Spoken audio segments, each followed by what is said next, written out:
Hey everyone, so this is my review of Pure Genius, Season 1, Episode 13, called Life Me Up. And basically what this episode is about is Angie tries to target her mother's cancer cells by using a radical sort of nanobot technology. And to be able to do that, she tries to get Scott to help convince her mother to take on using this cure instead of going the more traditional route, which is what her mother would prefer to do. And when a graffiti artist who has a clotting disorder falls from a bridge, Zoe, Malik, and Walter use suspended animation to try and stop some of his internal bleeding. And Walter is put into an awkward position when Juliana discovers that James used the unapproved GSS cure on Lewis. And this was a really interesting episode that had some really cool moments that were just really entertaining to watch. And I really loved all the moments with Angie in this episode and her trying to do all this stuff to help her mother. And like the whole basic thing of trying to just get her mother to understand her and like get to that platform where they're both on equal playing grounds in this whole like fight to try and cure her mother.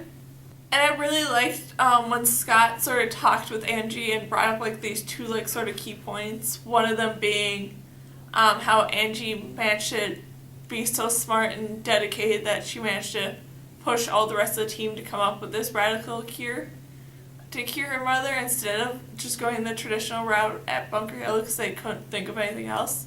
She managed to push them hard enough that they did come up with this nanobot cure. And then the other point that I liked was the fact of Scott bringing up that Angie always keeps telling her mother what she should be doing instead of like listening to her mother.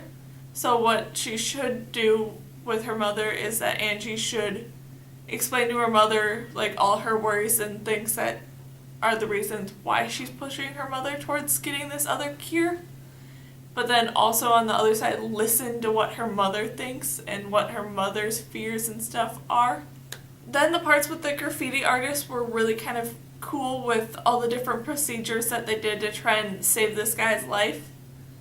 And then I really liked the conversation between this guy's brother and Walter, where basically the conversation was all summed up in like saying that sometimes there are just people who only are willing to do what they think and not really willing to listen to what other people think and take that into account fully. And then Juliana discovering what James did for Lewis was fairly interesting with how Walter took it. Both with how Walter took it when James told him, and in that moment he was fairly shocked, as he well should have been. But then he kind of took it okay and was willing to try and work with it because it was working out. But then with that, he also still knew all the problems that came along with using this unapproved drug, which was that it's only been a few days, so like they don't know the side effects and they don't know what could truly come out of it, or if it could still last in the long run as a cure, or if it's maybe only a short-term cure. And then the part that I found really, really interesting was when Juliana sort of came to Walter asking about the fact that she knew what James did and the fact that Walter lied to her and said that he was the one who gave Lewis the cure and stuff like that, even though it was well aware that Juliana probably already knew that it was James who did it. It was still fairly interesting that he lied about it. And I really hope that we do get an answer on what Walter will do next, especially now that James has made his point known that he will not stop giving Lewis this cure because it is working. And just overall, this was a really great episode that was so entertaining to watch. So yeah, that's my review of Pure Genius, Season 1, Episode 13, called Life Me Up. So yeah. Bye!